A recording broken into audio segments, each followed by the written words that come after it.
Bismillahirrahmanirrahim. Assalamu alaikum. Alright, so in today's video we'll be discussing about transformation. Mathematically, transformation means कि how an object is moving, और किसी भी तरह से कोई object किसी भी plane पे किस तरह से move कर सकता है, या in some scenarios के उसको resize हम proportionally किस तरीके से कर सकते हैं. तो in our syllabus we have got 4 types of transformation which we'll be discussing. The first one is translation. The other 3 are reflection,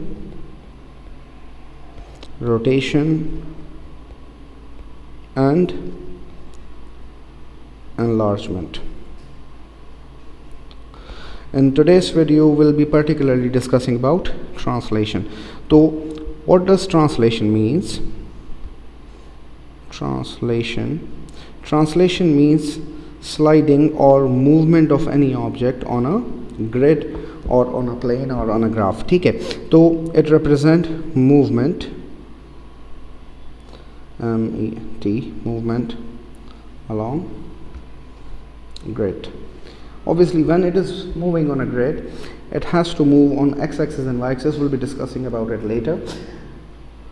एक चीज़ का ख्याल रखिएगा कि जब भी हम ट्रांसलेट कर रहे होते हैं the shape and size will remain same. तो ऑब्जेक्ट का शेप और साइज़ में कोई फ़र्क नहीं पड़ता, इसीलिए हम इसको कहते हैं ये आइसोमेट्रिक ट्रांसफॉर्मेशन है. अच्छा, जब भी मूव करेगा ऑब्जेक्ट तो ऑब्वियसली कुछ ना कुछ एक्स एक्सिस में मूव करेगा, कुछ वाई एक्सिस में. तो it is represented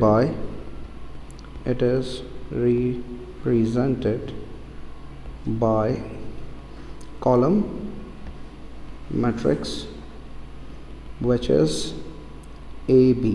Now A here represent movement along x-axis and B represent movement along y-axis.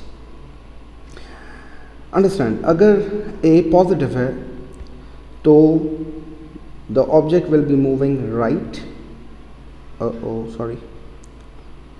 Object will be moving right, और अगर ये नेगेटिव है तो object will be moving left. Similarly अगर ये पॉजिटिव है बी तो object will be moving up या अपवर्ड्स, और अगर नेगेटिव है तो object will be moving down. Now exam में जो आपके पास सवाल आते हैं वो कुछ इस तरह से आते हैं कि आपको ग्रिड पे एक ऑब्जेक्ट प्लॉट करके दे देता है और फिर सवाल कुछ इस तरह से बनाता है कि object A is mapped on to object B by translation, और उस ट्रांसलेशन का वो मैट्रिक्स बताता है. For example this is object A, वो कहता है object A is mapped onto B by translation, और ट्रांसलेशन मैट्रिक्स आपको दे देता है या ट्रांसफॉर्मेशन मैट्रिक्स आपको दे देता है 2 3. Now what does that mean? That means कि ऑब्जेक्ट ए जो है वो along x axis 2 right move किया है और 3 अपवर्ड मूव किया. तो हम कोई भी एक करस्पॉन्डिंग पॉइंट लेते हैं और एक एक पॉइंट को मूव कराने की कोशिश करते हैं. फॉर एग्जांपल दिस पॉइंट, तो ये कितना मूव करेगा? राइट में 2 units, 1 2 and 3 units up, 1 2 3. It will come here. Let me do it this way.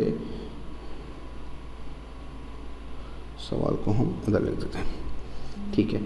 अच्छा, सिमिलरली ये जो पॉइंट है बी, ये भी 2 यूनिट्स जाएगा राइट, 1 2 एंड 3 यूनिट्स अप, 1 2 3. ये पॉइंट यहाँ आ जाएगा. सिमिलरली ये वाला पॉइंट 1 2 एंड 1 2 3. तो this is how you will translate object A onto object B. Yeah, this is how you map object A onto object B. Similarly अगर ये आपको दे देता कि ट्रांसलेशन मैट्रिक्स आपको या ट्रांसफॉर्मेशन मैट्रिक्स लेट्स से -2 और 3 दे देता, तो किस तरीके से मूव करता, फिर हमारा ऑब्जेक्ट के हर पॉइंट 2 यूनिट्स लेफ्ट जाता और 3 यूनिट्स अप जाता। For example in this scenario let's say ये ऑब्जेक्ट सी की मैपिंग मुझे बता देता है कि भाई object A is mapped on to object C by translation -2 3। तो किस तरीके से होता, 1 2 units left, 1 2 3 3 units up. Similarly ये भी point 1 2 units left, 1 2 3 3 units up, and this point will be 1 2 1 2 and 3। तो हमारा ये ऑब्जेक्ट सी पे मैप हो जाता। तो translation is the easiest form of transformation, जिसमें हम क्या करते हैं, ऑब्जेक्ट को ट्रांसलेट करते हैं अलोंग द कॉलम मैट्रिक्स। अच्छा, एक और तरह के सवाल आते हैं कि वो आपको ऑब्जेक्ट ऑलरेडी मैप करके दे दे, और मैप करके आपको दे दे। फॉर एग्जांपल एक ऑब्जेक्ट ए दिया हुआ है, let's say this is object A, और एक और ऑब्जेक्ट आपको दे दे ऑब्जेक्ट बी, जो for example somewhere around here आपको मैप कर दे। और सवाल को जिस तरह से बनाए कि ऑब्जेक्ट ए, या यूँ कहे कि describe fully single transformation by which object A is mapped on to object B. तो describe fully single transformation, usually आपके पास सवाल सिंगल ट्रांसफॉर्मेशन की आते हैं, मतलब एक ही दफ़ा ऑब्जेक्ट ट्रांसफॉर्म हुआ है। तो जब भी इस तरीके का सवाल होगा तो उसके लिए आपको 2 मार्क्स वो अवार्ड करेगा। पहला मार्क्स फॉर आइडेंटिफाइंग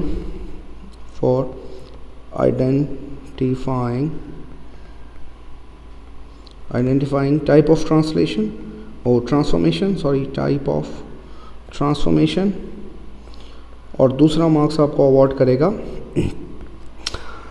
क्योंकि ये ट्रांसलेशन पे बात करें तो उसका ट्रांसलेशन मैट्रिक्स या ट्रांसफॉर्मेशन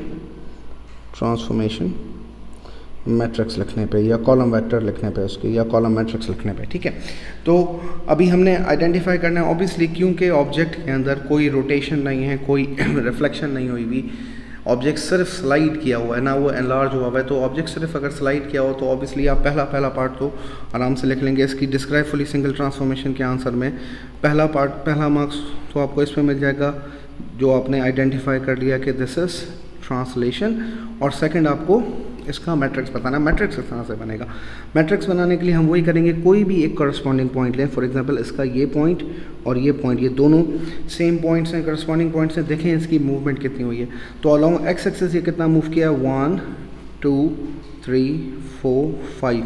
क्योंकि ये 5 यूनिट्स लेफ्ट मूव किया है तो इसके लिए हम यहाँ पर -5 लगा देंगे, एंड देन 1 2 3 4 यूनिट डाउन गया है तो ये -4 हो जाएगा। ये 2 पॉइंट्स लिखेंगे, you will be getting 2 marks for it. For example एक और मैट्रिक्स है जो कि इधर कहीं वो मैप करके आपको दे देता है। तो इसके लिए जब वो ट्रांसफॉर्मेशन मैट्रिक्स पूछेगा, फॉर एग्जांपल सी, तो भी हम आइडेंटिफिकेशन में क्या लिखेंगे कि भाई this is translation and for second point what will be writing कि हमारा पॉइंट कितना मूव किया। तो देखें आप नाउ 1 2 3 यूनिट्स राइट, तो क्योंकि राइट गया है तो पॉजिटिव का 3, 1 2 3 4 यूनिट्स डाउन गया है तो -4। तो this is how you will be translating any object on to correct. तो आज की वीडियो में इतना ही, बाकी नेक्स्ट वीडियो में will be discussing about reflection. Till then वमा अलैना इल्लल बलागुल मुबीन।